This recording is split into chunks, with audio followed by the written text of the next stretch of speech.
Bienvenidos nuevamente a UCI Salud, mi nombre es Diego Vargas Torres. Yo soy Sofía Rivadeneira y el día de hoy tenemos dos temas muy interesantes sobre urología. Así es, vamos a hablar un poco sobre el sistema urinario, así que vamos con la primera nota. La torsión testicular se produce cuando un testículo gira y enrolla el cordón espermático que suministra sangre al escroto. El flujo sanguíneo reducido genera hinchazón y dolor repentino, por lo general intenso. Este mal se produce con más frecuencia entre los 12 y los 18 años de edad, pero puede presentarse a cualquier edad, incluso antes del nacimiento. No está claro por qué se produce la torsión testicular. La mayoría de los hombres que presentan torsión testicular tienen un rasgo hereditario que permite que el testículo gire libremente dentro del escroto. Este trastorno hereditario suele afectar a ambos testículos. No obstante, no todos los hombres que tienen este rasgo hereditario padecerán de torsión testicular. Entre los signos y síntomas de la torsión testicular se pueden incluir los siguientes: dolor intenso y repentino en el escroto, que es el saco de piel floja debajo del pene que contiene los testículos, hinchazón del mismo, dolor abdominal, náuseas y vómitos, ganas frecuentes de orinar y fiebre. Busca atención de emergencia si tienes dolor testicular repentino o intenso. El tratamiento oportuno puede evitar que se produzcan daños graves o la pérdida del testículo si padeces de torsión testicular. La torsión testicular suele requerir cirugía de emergencia. Si se trata rápidamente, se puede salvar el testículo. Sin embargo, si el flujo sanguíneo estuvo interrumpido durante mucho tiempo, es posible que el daño en el testículo sea extenso y deba extirparse. Tener testículos que pueden rotar dentro del escroto es un rasgo que se hereda en algunos hombres. Si tienes este rasgo, la única forma de prevenir la torsión testicular es una cirugía que fije ambos testículos al interior del escroto. Por otro lado, la torsión testicular puede causar las siguientes complicaciones: daño o muerte del testículo. Cuando la torsión testicular no se trata durante varias horas, la obstrucción del flujo sanguíneo puede causar daño permanente al testículo. Si el testículo sufre un daño muy grave, tiene que ser extirpado quirúrgicamente. Incapacidad de tener hijos. En algunos casos, el daño o la pérdida de un testículo afecta la capacidad del hombre para poder reproducirse. Así es, la primera patología urológica que tenemos el día de hoy es la torsión testicular. ¿Qué es la torsión testicular? Recordemos que el sistema o el aparato reproductor masculino está compuesto por el pene y los testículos también. Y los testículos están colgando de una bolsa llamada escroto o bolsa escrotal. Estos testículos, además de ser los productores de los espermatozoides, tienen pequeños túbulos llamados conductos deferentes. Cuando el testículo, por alguna razón, empieza a girar sobre su propio eje y se enrolla en este conducto deferente, a eso se le llama torsión testicular. Claro, ahora tenemos que tener en cuenta de que existen diferentes causas, ¿no? Una de las causas, en este caso una torsión testicular, podría ser una actividad física intensa, ¿no? Inclusive un golpe también en los testículos puede producir una torsión testicular, ¿no? También tenemos en este caso una lesión, ¿no? en los testículos que también puede producir una torsión testicular. Ahora, dentro de los factores de riesgo que, digamos, predisponen a una persona, a un varón en este caso, para tener una torsión testicular, tenemos la edad, ¿no? Es más frecuente entre los hombres de entre 12 y 18 años y también en las personas, o en el caso de los varones, que tengan antecedentes familiares o personales de una torsión testicular anterior. Así es, hay que tener en cuenta que el testículo está adherido al escroto por una especie de túnica, ¿no? Que lo va a adherir al escroto. Ahora, ¿qué pasa si esta túnica es deficiente? Eso es un trastorno hereditario. Y si esta túnica llamada túnica vaginal es deficiente, este testículo va a poder girar libremente, lo cual va a ser muy peligroso, porque imaginemos que se recibe un golpe en esa zona, ese testículo va a girar, se va a enrollar sobre su propio eje y, aparte de tener conducto espermático o conducto deferente, vamos a tener también vasos sanguíneos que pasan por ahí. Si estos vasos sanguíneos rotan junto con el testículo sobre su propio eje, se van a obstruir, ¿cierto? Como una especie de nudo. Y eso va a provocar una sintomatología en el paciente. ¿Qué es lo que va a pasar? Va a sentir un dolor repentino, un dolor súbito. Los hombres que hemos estado de repente alguna vez jugando fútbol o de repente nos han golpeado en la zona genital, sabemos que hay un dolor muy intenso, pero que pasa con el pasar de los minutos, 10, 15 minutos, y el dolor cede. Sin embargo, el dolor de una torsión testicular queda. Es un dolor muy fuerte, muy urente, que dura bastante tiempo, ¿no? Otro signo o síntoma que podemos tener es las náuseas y los vómitos, ¿no? Está conectado por diferentes nervios y va a producir una reacción vasovagal en nosotros que va a producir estas náuseas, inclusive vamos a llegar al vómito y también puede haber cierto dolor reflejo en el abdomen, ¿no? Entonces es muy importante eso, porque estos signos y síntomas te van a alertar que debemos ir rápidamente a la sala de emergencia, al hospital o a la clínica. Porque si ese testículo no llega a volver a su sitio en las primeras 6 horas, sí hay un cierto riesgo de complicaciones. ¿Qué puede pasar? Recordemos que pasan por ahí los vasos sanguíneos. Si ese testículo se tuerce y los vasos sanguíneos se siguen torciendo con él, se van a obstruir, ¿cierto? Y ya no va a pasar la sangre hacia el testículo. Y si no llega sangre al testículo, el testículo empieza a morirse. Por eso es que tienes aproximadamente 6 horas para que ese testículo pueda detorcerse y regresar a su normalidad. Si no, la complicación más grave que puede traer esto es el hecho de que el testículo empieza a morirse y por lo tanto tienen que extirparlo. Y eso puede afectar a la larga al sistema reproductor, puede afectar a la producción de espermatozoides y puede inclusive generar infertilidad en algunos casos. Claro, ahora vamos a pasar a nuestra consulta de redes. Ustedes nos han escrito algunas preguntitas y nosotros estamos aquí para responderlas. Gracias a todos los que nos han escrito sus preguntas. Nosotros estamos muy contentos, como siempre, de poder responderlas y aclararles algunas dudas con los conocimientos que tenemos, ¿no? Recuerden que nos encuentran en Facebook y en Instagram como UCI Salud. Y para comenzar, la primera pregunta que tenemos es: ¿cómo reconozco una torsión testicular? Bien, como hablamos hace un ratito, la torsión testicular genera un dolor agudo, súbito en el paciente. ¿En qué se diferencia de un golpe en el testículo normal? Que el golpe en el testículo duele mucho, pero a lo largo de los minutos, a los 5, 10, 15 minutos, el dolor cede, ¿no? No hay un reflejo, no queda nada remanente, sino que el dolor cede, ¿cierto? En cambio, en la torsión testicular, el dolor va a ser completamente agudo. Va a ser un dolor que continúa a lo largo del tiempo, va a ser un dolor que no cesa. Además puede estar acompañado de dolor abdominal, inclusive de náuseas y de vómitos. Y generalmente puede ir acompañado de un antecedente de alguna lesión traumática, de repente alguna caída, algún golpe con una patada, por ejemplo, un pelotazo, ¿no? Todos esos son antecedentes de que el testículo puede estar, digamos, torsionado. Ahora, hay algunos casos en los cuales el testículo ya lleva algunas horas de torsión y se puede empezar a poner azul o morada aquella zona debido al impacto. Eso también es algo que tener en cuenta para la torsión testicular. La segunda pregunta que tenemos es: ¿puedo tener hijos luego de padecer una torsión testicular? Esta es una pregunta muy interesante, ¿no? Hay que tener en cuenta que los varones tienen 2 testículos, ¿no? Y esto va a depender también, digamos, del tratamiento que se le dio, ¿no? Y del tiempo que esperó para, digamos, detorcer o solucionar este problema, ¿no? El hecho de que le hayan extirpado un testículo sí puede disminuir la probabilidad de que el paciente pueda inseminar a una mujer, pero sin embargo, digamos, no impide que se pueda tener hijos, ¿no? Hay que tener en cuenta también de que en el caso de que no le hayan llegado a extirpar el testículo, puede tener hijos con normalidad, pero sin embargo siempre hay que evaluar, porque puede ser de que se hayan producido algunas zonas de infarto, es decir, algunas zonas, digamos, que hayan muerto por el hecho de la falta de oxígeno.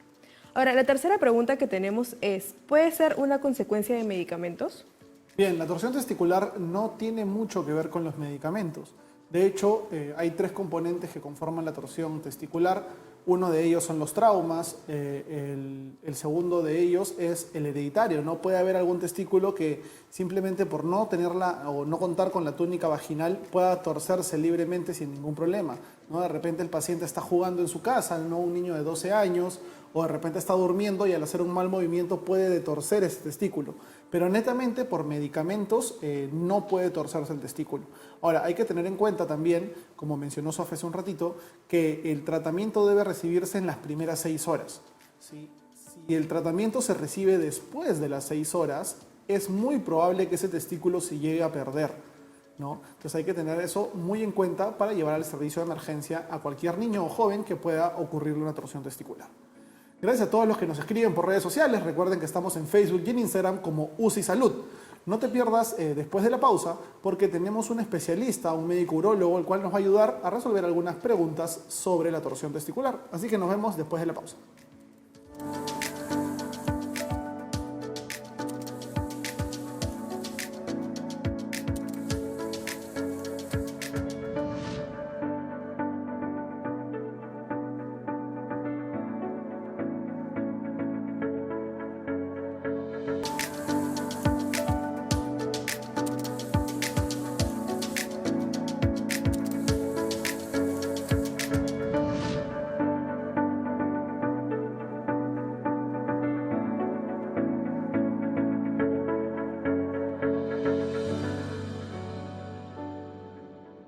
Bien, el día de hoy, para conversar un poquito más acerca de la patología que acabamos de conversar, tenemos a un doctor, un especialista de la Clínica Megasalud Universal, así que vamos con el invitado. Así es, para seguir hablando un poquito de torsión testicular, hemos traído al doctor José Luis Risco. Él es médico urólogo de la Clínica Megasalud Universal. Doctor, bienvenido al programa. Sí, ¿qué tal? Buenos días a todos los oyentes del programa de UCI TV. Muy bien, doctor, muy buenos días. Gracias por estar el día de hoy con nosotros, gracias por su tiempo. Doctor, le vamos a hacer algunas preguntitas para comenzar con la entrevista, para hablar un poquito de torsión testicular. Nosotros hemos ido hablando en bloques anteriores sobre un poco las manifestaciones, ¿no? Pero queríamos hacerle una pregunta y es, ¿cuáles son las causas principales o qué es lo que sucede en la torsión testicular, doctor? Claro, le explico. La torsión testicular es la emergencia pediátrica más frecuente de que se presenta a nivel intrahospitalario. La causa más frecuente son la deformación a nivel de una capa que se encuentra formando el testículo. Principalmente esta capa se llama la túnica vaginal. La túnica vaginal es una estructura que se encarga de la fijación del testículo dentro del escroto. Algunas personas nacen con predisposición, es decir, con alguna malformación, de tal manera que se altera su adherencia de la túnica vaginal hacia el escroto. Por eso generalmente ocurre la torsión testicular. Una falta de fijación del testículo a través de la túnica vaginal. Claro, doctor, muy importante lo que usted nos menciona, ¿no? Acerca de las causas y sobre todo que es una de las emergencias pediátricas más comunes, ¿no? Doctor, la segunda pregunta que tengo para usted es, ¿cómo sería el tratamiento, en este caso, de una torsión testicular? ¿Es necesariamente quirúrgico o se puede llevar de una manera, digamos, un tratamiento médico? Claro, la torsión testicular es muy importante realizar un diagnóstico temprano y un tratamiento también oportuno, porque se sabe que la torsión testicular no tratada lo puede llevar incluso a la pérdida del testículo. Generalmente, todos los casos de torsión testicular son quirúrgicos. Es decir, y también hay que tener en cuenta el tiempo de la cirugía. Es muy importante el tiempo para que podamos tener un testículo que sea viable. Con respecto al tiempo, se tiene que las 6 primeras horas del diagnóstico de la torsión testicular son claves. Es decir, que podemos obtener una recuperación del testículo a más del 90%. Pero pasado las 6 horas, se sabe que el testículo pierde su flujo y puede llegar incluso a perder. Por eso es muy importante instruir a los padres de familia, instruir a toda la comunidad para que inmediatamente su niño joven que presente un dolor testicular de inicio súbito acuda a la consulta para que nosotros lo podamos evaluar. Sí, doctor, como usted menciona, es importante el tiempo, ¿no? A nosotros también nos enseñan que son las 6 horas más valiosas porque si se puede detorcer ese testículo en las primeras 6 horas, el testículo vuelve a tener funcionalidad completa, ¿no? Sin embargo, después, como usted mencionaba, ya va a requerir un tratamiento quirúrgico, ¿no? Y ya se empieza a complicar un poquito más el cuadro. Ahora, doctor, si es que este testículo no se detorce en las primeras 6 horas y de repente tampoco en las siguientes 6 ni las siguientes 8, ¿qué complicaciones puede llevar al testículo de este paciente? ¿Puede llegar a perderlo? ¿Va a perder funcionalidad? ¿Cómo funciona más o menos ahí? Claro, generalmente, ¿qué es lo que sucede en la torsión testicular? Principalmente lo que sucede es lo disminuye el flujo sanguíneo a nivel testículo. Al momento que se pierde el flujo sanguíneo, el testículo ya no va a tener el alimento, es decir, la sustancia que aportan los nutrientes al testículo. Al momento que se pierde todo eso, el testículo va a dejar de funcionar. Y yo he tenido varios casos que los padres de familias han acudido a mi consulta, han acudido ya tardíamente, es decir, después de un día, después de 2 días, y en esos casos generalmente tuve que extraer todo el testículo. Por eso es muy importante que los pacientes acudan a cualquier molestia que tengan de forma aguda que se presente inmediatamente al médico. Claro, doctor, eso es en verdad muy interesante. Y doctor, yo tengo aquí una pregunta, quizás para más que todos los papás, ¿no? Que tienen niños pequeños, ¿cómo saber en este caso si es que es una torsión testicular? ¿No? Porque a veces los niños suelen, digamos, decir que tienen alguna molestia, pero no saben, digamos, explicar bien sus síntomas, ¿no? Entonces, ¿cómo un papá o una mamá puede saber si su hijo en este caso está presentando una torsión testicular? Claro, exactamente. Para saber el cuadro clínico, los síntomas de la torsión testicular, es muy importante saber cómo se presenta. Existen tres formas de presentación de una torsión testicular. Es decir, la primera, la más frecuente, es la espontánea. Es decir, que el paciente anteriormente no tenía ninguna molestia y de forma aguda se le presenta el dolor de inicio súbito a nivel testículo. Esa es la primera forma de presentación, es la forma espontánea. Después se dice que hay otra forma de presentación de forma traumática, es decir, que posteriormente el joven o niño que haya tenido un golpe en la zona escrotal también se puede presentar una torsión testicular posterior al evento del trauma. Y otra forma también se dice que hay también de presentación de torsión testicular es la por esfuerzo físico. Después de un evento de esfuerzo físico intenso, también se ha reportado que los pacientes pueden presentar un evento de torsión testicular. Los síntomas de la torsión testicular son principalmente de inicio súbito, es decir, un dolor punzante a nivel de la región escrotal que se puede acompañar de náuseas, se puede acompañar de vómitos. Y lo característico casi, los síntomas que nos ayudan a nosotros para diagnosticar una torsión testicular principalmente es el dolor de inicio súbito. Claro, dolor de inicio súbito, que como usted mencionaba, doctor, puede ser por cualquiera de los distintos mecanismos, ¿no? De repente son niños que están jugando, qué sé yo, en el recreo fútbol, les cae un pelotazo, ¿no? Y desarrollan este dolor que no cede con las horas, ¿no? Porque todos los que hemos jugado alguna vez sabemos de que de repente si el balón nos golpea en los genitales puede doler en el momento, pero después de 10, 15, 20 minutos el dolor cede, ¿no? Pero esa torsión testicular es un dolor incipiente, es un dolor que queda ahí y que molesta bastante al paciente, ¿no? Ahora, si es un niño, digamos, de unos 8 años que tiene una torsión testicular, llega a emergencias, llegan a detorcer finalmente este testículo y vuelve a la normalidad, tiene que tener algún cuidado y en el caso de que sea, por ejemplo, un joven sexualmente activo, ¿tendría que tener también algún cuidado? ¿Tendría que tener cuidado en las relaciones sexuales? Claro, generalmente como la medida preventiva es evitar, por ejemplo, traumatismos a nivel de la zona testicular y acudir inmediatamente al médico ante cualquier molestia que se pueda presentar.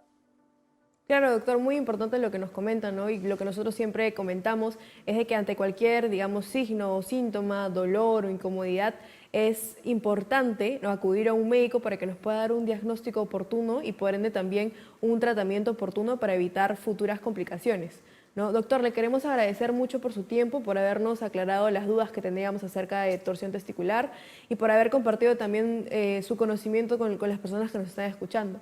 La última pregunta, doctor, que tengo para usted es, ¿dónde lo podemos encontrar? ¿Dónde las personas que nos están escuchando en este momento pueden tener una consulta con usted?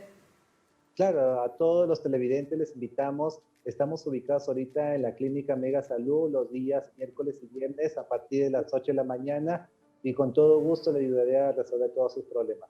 Bien, doctor, muchísimas gracias por su tiempo. Lo comprometemos para estar con el siguiente bloque con nosotros conversando un poquito más. Claro, está bien. Listo, doctor, muchísimas gracias al doctor José Luis Risco por estar con nosotros. Y ahora vamos a pasar con nuestro siguiente bloque, que es el bloque COVID. Bien, para nuestro bloque COVID del día de hoy tenemos una pregunta que Diego nos va a responder. No, la pregunta es, si tengo una urgencia no respiratoria, ¿cómo debo actuar? Bien, importante porque nosotros como estudiantes hemos visto que a las emergencias, en las guardias, llegan numerosos pacientes con diferentes patologías. Hay personas que se caen, hay personas que se cortan, ¿no? Y algunos accidentes graves, algunas crisis respiratorias, pero hay muchas personas que de verdad llegan a las 2 de la mañana, 3 de la mañana por un simple resfrío. Lo cual no queremos decir que no es algo que se deba tener en cuenta, pero no son urgencias, no son emergencias, ¿no? Entonces, lo más importante es catalogar si es que lo que estás teniendo es una emergencia o una urgencia, si debe ser inmediatamente visto por un médico o puede esperar unas horas, ¿no? En el caso de que pueda esperar unas horas, lo recomendable es que al día siguiente o en la tarde del mismo día se pueda llamar a un médico para que pueda verte. ¿Por qué? Porque si nosotros vamos al centro de salud nos exponemos gravemente a contraer este virus, ¿no? Ahora, si es una emergencia, ¿no? Si es una urgencia que no es respiratoria, ¿no? De repente me corté un dedo y estoy sangrando muchísimo, o de repente he estado trabajando en una máquina, por ejemplo en una moledora, y la moledora se salió de control y me he cortado bastante fuerte, sí es necesario acudir a una emergencia, sí es necesario acudir a un hospital, pero siempre protegido, siempre con la mascarilla, ¿no? Siempre con el protector facial, porque en el hospital, en la clínica, en el centro de salud, duplicamos nuestras opciones, nuestros factores para contraer el virus, ¿sí? Entonces es muy importante tener eso en cuenta. Ahora, no se muevan porque en el siguiente bloque vamos a tener una nueva patología y vamos a seguir hablando un poquito más de medicina. Así que nos vemos después de la pausa.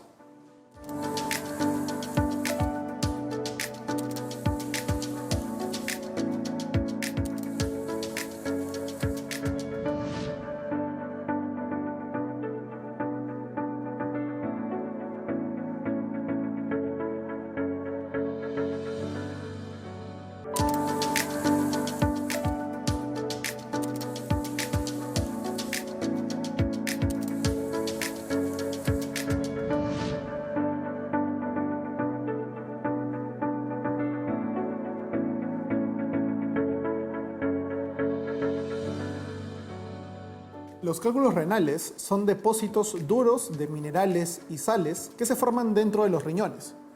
Estos tienen muchas causas y pueden afectar cualquier parte de las vías urinarias, desde los riñones hasta la vejiga. En general, los cálculos se forman cuando la orina se concentra, lo que permite que los minerales se cristalicen y se unan. Los cálculos renales se producen cuando la cantidad de sustancias que forman cristales, como el calcio, el oxalato y el ácido úrico en la orina, es mayor de lo que pueden diluir los líquidos presentes en esta.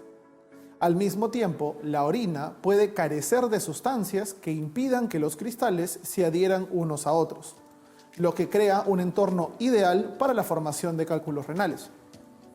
Expulsar los cálculos renales puede ser bastante doloroso, pero en general los cálculos no producen daños permanentes si se los identifica de forma oportuna. Según sea el caso, es posible que solo tengas que tomar analgésicos y mucha agua para expulsar un cálculo renal. En otros casos, por ejemplo, si los cálculos se alojan en las vías urinarias, están relacionados con una infección urinaria o causan complicaciones, y es posible que se necesite una cirugía. Un cálculo renal puede no causar síntomas hasta que comienza a desplazarse por el riñón o hasta que pasa por el uréter. En ese momento podrías tener los siguientes signos o síntomas: dolor intenso a los lados y en la parte posterior, debajo de las costillas, y que se extiende hacia la parte inferior del abdomen, hacia la ingle, y además viene en oleadas, y cuya intensidad fluctúa e incluso al orinar, náuseas y vómitos. Es importante consultar a un médico inmediatamente si presentas este dolor intenso, tan intenso que no puedes sentarte en posición derecha o encontrar una posición cómoda. Además, si es que se asocia a náuseas y vómitos, dificultad para orinar o sangre en la misma orina. En esta segunda parte del programa vamos a hablar un poquito de los cálculos renales, o también conocidos como litos renales, ¿no? ¿A qué nos referimos con esto? Un cálculo renal es una pequeña piedra, un pequeño lito, que se encuentra alojado en el riñón. Puede ser muy grande, puede ser muy diminuto, pero en general es una piedrita, un lito alojado en el riñón, que puede traer distinta sintomatología. Ahora, este lito se puede quedar netamente en el riñón, como puede ser expulsado a través de los uréteres, y ahí es donde va a generar algún dolor y alguna sintomatología que vamos a ir viendo con Sofía. Claro, hay que tener en cuenta que hay ciertos factores de riesgo que nos van a predisponer en este caso para tener o presentar cálculos renales o litos renales, ¿no? Dentro de estos está, por ejemplo, los antecedentes familiares, ¿no? O el hecho de también nosotros haber tenido un antecedente de cálculos renales también nos predispone a volver a tener cálculos renales, ¿no? Hay que tener en cuenta también que las dietas ricas en proteínas, en sal, también en azúcar, digamos, nos predisponen más a tener cálculos renales, ¿no? Inclusive también ciertas cirugías que podemos haber sido sometidos también nos predispone también a tener cálculos renales. Bien, ahora, estos cálculos renales pueden producir sintomatología, como puede ser que no, ¿no? Generalmente cuando son muy pequeños, los hallazgos de estos cálculos son incidentales, No es que el paciente presente alguna sintomatología, sino que simplemente por una ecografía de rutina se le diagnostica estos litos, ¿no? Ahora, una vez que estos cálculos empiezan a crecer de tamaño, empiezan a obstruir ciertas partes de la vía urinaria, ¿no? Van a estar alojados en el riñón y el riñón va a querer eliminarlos. Al momento de eliminarlos por la orina, estos cálculos de repente van a ser un poquito más gruesos que la vía urinaria. Por lo tanto, al querer pasar por ahí, van a empezar a lastimar, va a empezar el dolor cada vez que uno quiere ir al baño, va a empezar, inclusive como la piedra es tan grande, va a empezar a de repente lastimar el tejido de la vía urinaria. Por lo tanto, vamos a orinar y de repente va a haber sangre en la orina, no van a haber cristales en la orina, porque eso es lo que pasa. El cálculo renal se forma debido a cristales. Digamos que nosotros tenemos diferentes componentes que van al riñón, ¿no? Dentro de ellos están los líquidos, pero también hay algunos que son más sólidos. Si es que hay más componentes sólidos que componentes líquidos, estos componentes sólidos se van a tender a fundir, se van a tender a cristalizar, y así es como se forma la roca, el lito, ¿no? Ahora, estos litos, estas piedritas, van a ser de diferentes tipos de materiales. El más común ahorita son los cristales de calcio, ¿no? Por exceso de calcio en el cuerpo. Y también pueden ser de ácido úrico y de diferentes otros digamos, elementos. Pero los más comunes son los de calcio y los de ácido úrico. Entonces, en resumen, estas piedritas, estos cristales se van a empezar a formar en piedritas, y al momento de expulsarlas es donde va a generar sintomatología en el paciente. Dolor al orinar, ardor al orinar, de repente sangrado al orinar también, ¿no? La orina con sangre, inclusive pueden causar una infección a nivel del riñón y producir fiebre, ¿no? En el cual ya el cuadro se va a agravar un poquito más, ¿no? Y va a tener algunas complicaciones un poco más serias.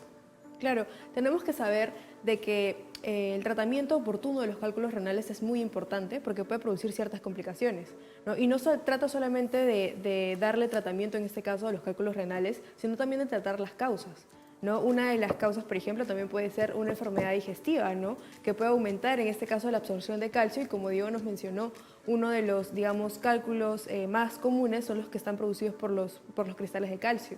Entonces, digamos, lo ideal sería tratar, en este caso, esta enfermedad para también poder tratar los cálculos renales, ¿no? Ahora, tenemos que tener en cuenta que si es que nosotros no recibimos un tratamiento oportuno, vamos a tener ciertas complicaciones, ¿no? Dentro de estas complicaciones tenemos la insuficiencia renal.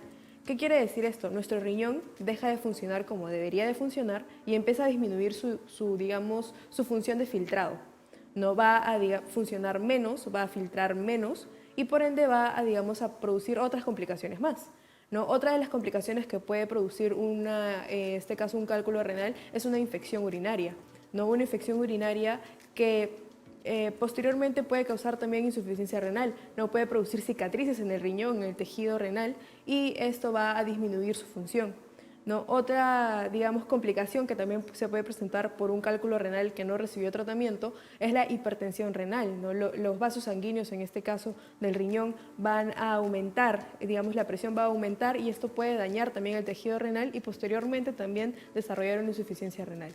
Así es, y para poner un ejemplo un poquito más gráfico, vamos a imaginar una cocina, ¿no? En una cocina, por ejemplo, de algún restaurante, están los cocineros, están los que lavan los platos, hay pasadizos para poder pasar, hay cocinas, calentadores, freidoras, etc.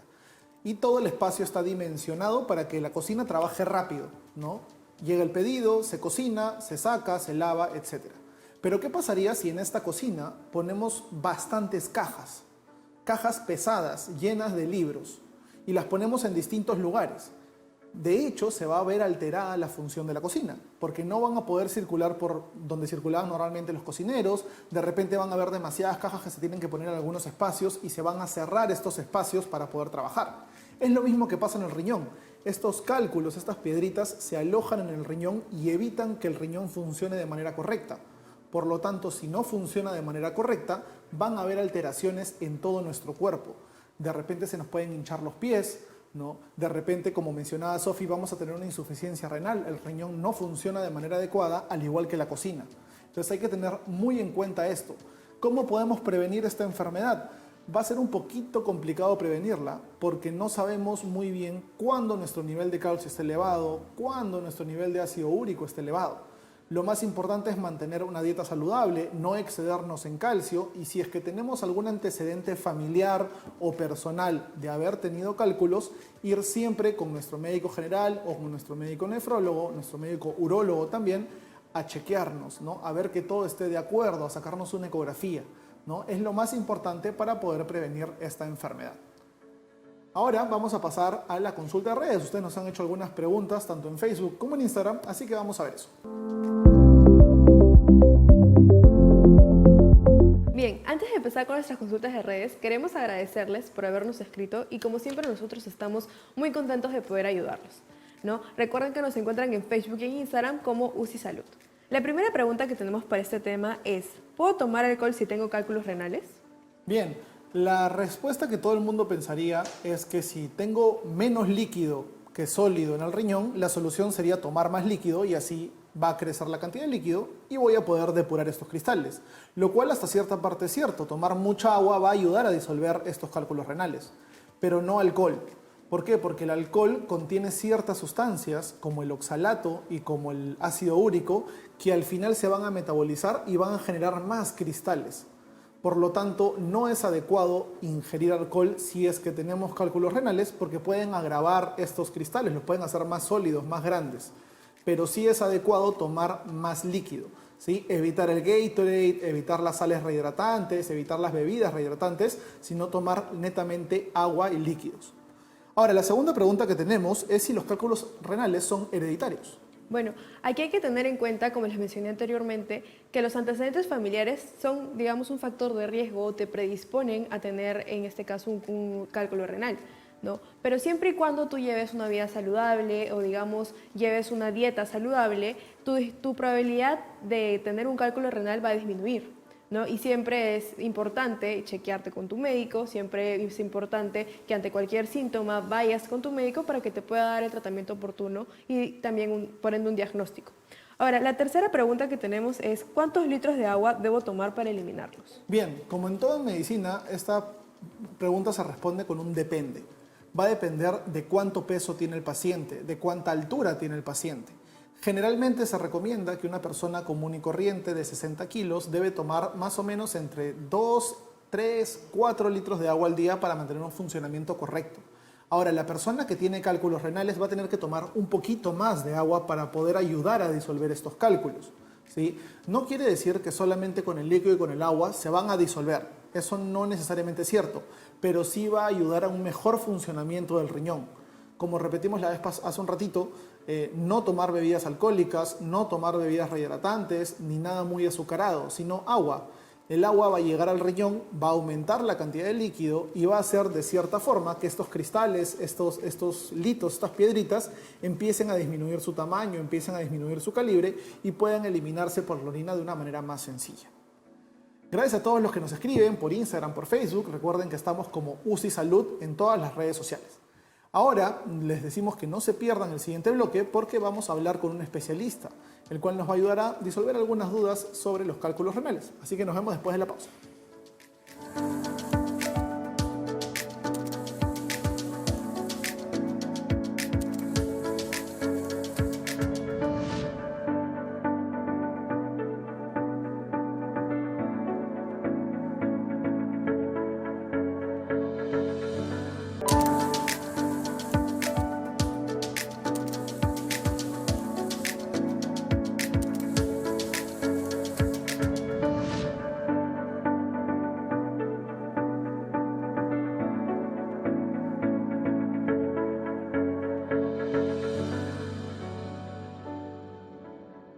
Bien, para seguir conversando un poquito sobre los cálculos renales, vamos a estar con un invitado, el cual nos va a ayudar un poquito a resolver algunas dudas. Así que vamos con el invitado.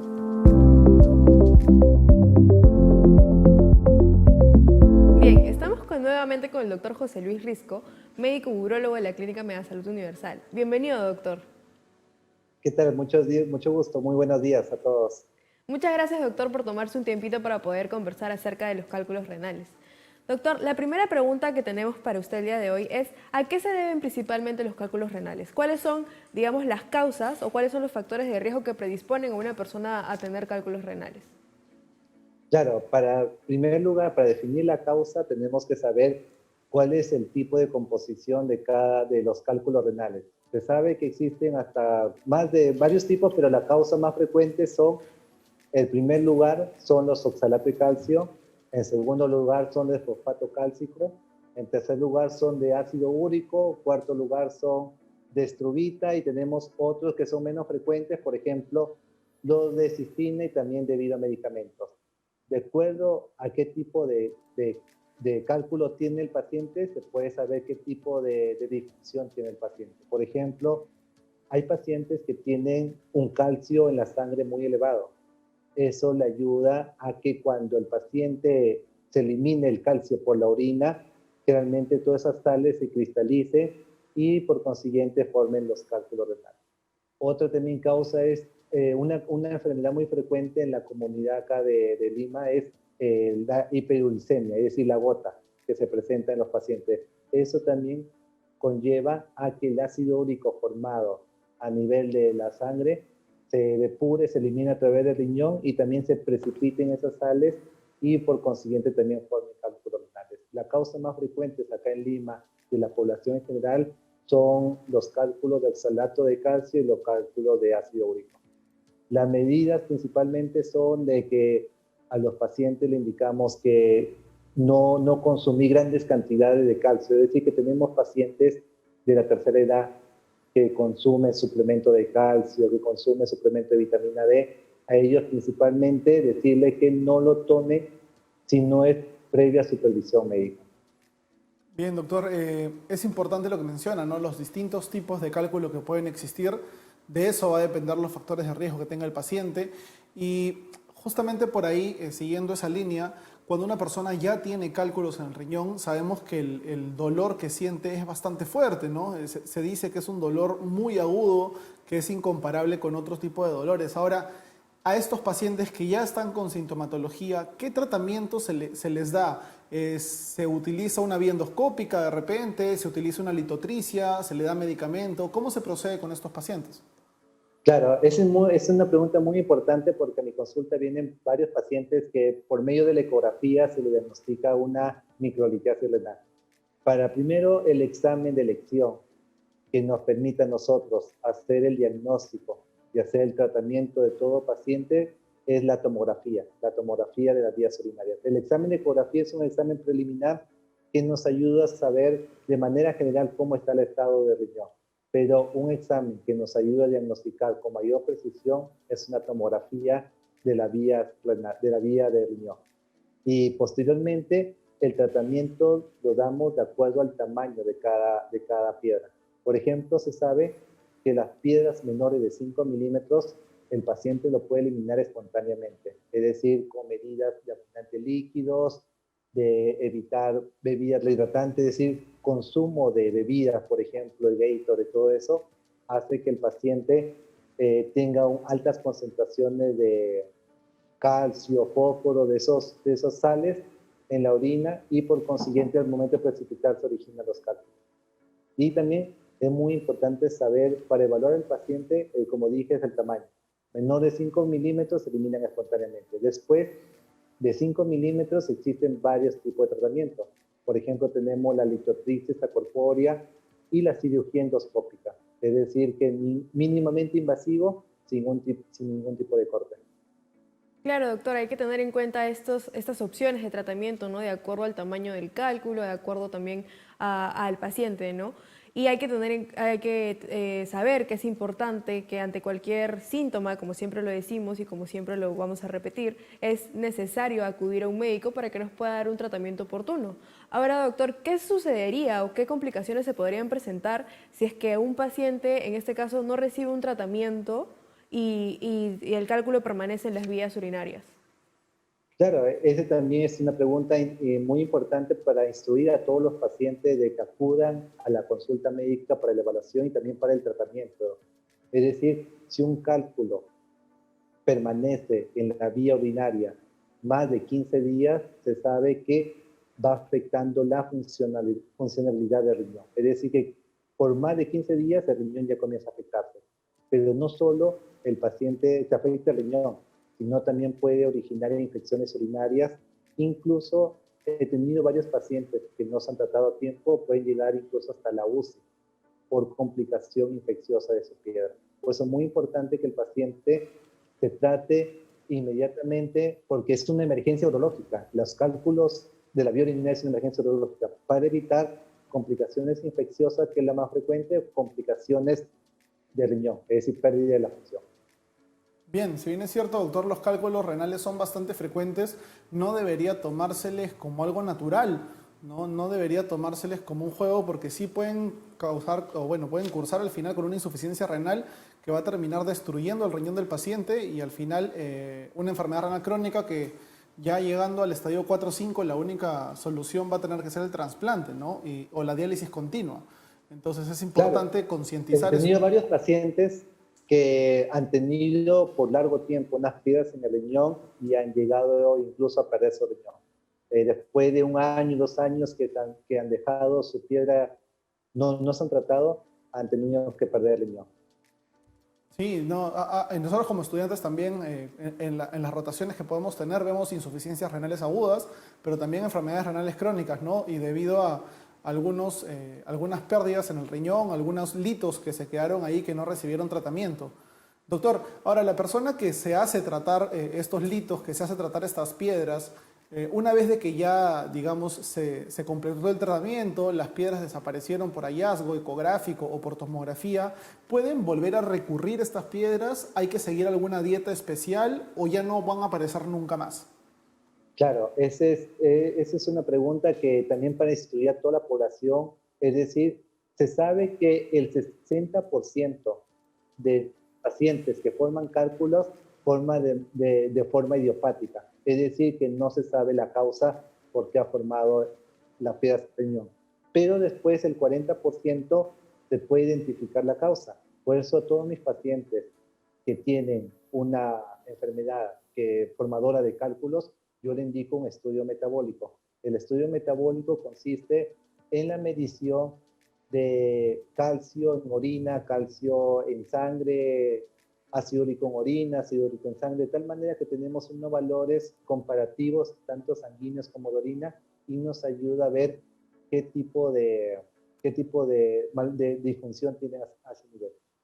Pues es muy importante que todo paciente que tenga un episodio de cálculo o haya tenido un episodio de cálculo se someta a un estudio metabólico para determinar qué tipo es y poder ayudarlo.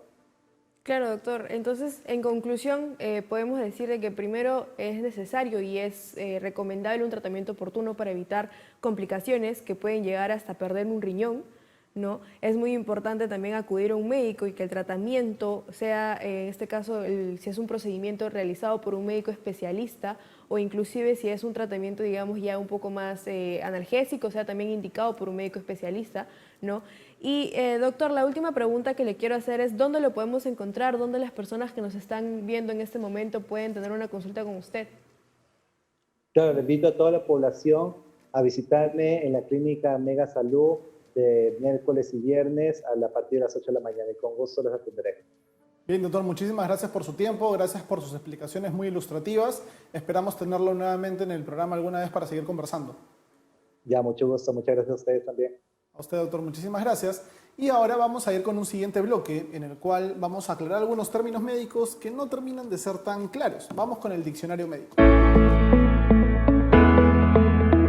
Bien, para nuestro diccionario médico, la primera palabra que tenemos el día de hoy es parotiditis. ¿Y qué es la parotiditis? Primero tenemos que tener en cuenta de que esto viene de, digamos, dividiendo la palabra, viene de parotidia o parótida, que es una glándula salival que encontramos en la zona, digamos, anterior al oído, ¿no? Lo que sucede en la parotiditis es que se produce una inflamación, en este caso puede ser por una infección viral, ¿no? Y es lo que nosotros solemos conocer como paperas. Entonces va a suceder una inflamación, vamos a ver tal vez la zona un poco hinchada, tal vez un poco caliente, un poco rojiza, y eso vendría a ser lo que es la parotiditis. Así es, la segunda palabra que tenemos el día de hoy es la rinitis, ¿no? Y al igual que la palabra anterior que dijo Sofi, tenemos el sufijo itis, que significa inflamación, y viene precedido de rino. Rino tiene que ver o hace referencia a todo lo que es nariz, ¿no? La rinofaringe inclusive. Entonces, ¿qué va a pasar? Todo este conducto, toda esta zona de la nariz interna va a estar inflamada. Puede ser por un virus, puede ser por un agente que se inhaló, no de casualidad, e inflamó toda la nariz. Puede ser inclusive por una alergia, ¿no? Que provoca una reacción inflamatoria al nivel de la nariz. Pero básicamente eso es la rinitis, la inflamación del conducto nasal. Muchas gracias por estar con nosotros el día de hoy. Hemos tenido un programa bastante informativo. Y recuerden que pueden estar con nosotros todos los días, de lunes a viernes, a las 9 de la mañana y a las 2 de la tarde, Sofi. Sí, muchas gracias y esperamos que tengan muy buen fin de semana. Así es, nos vemos.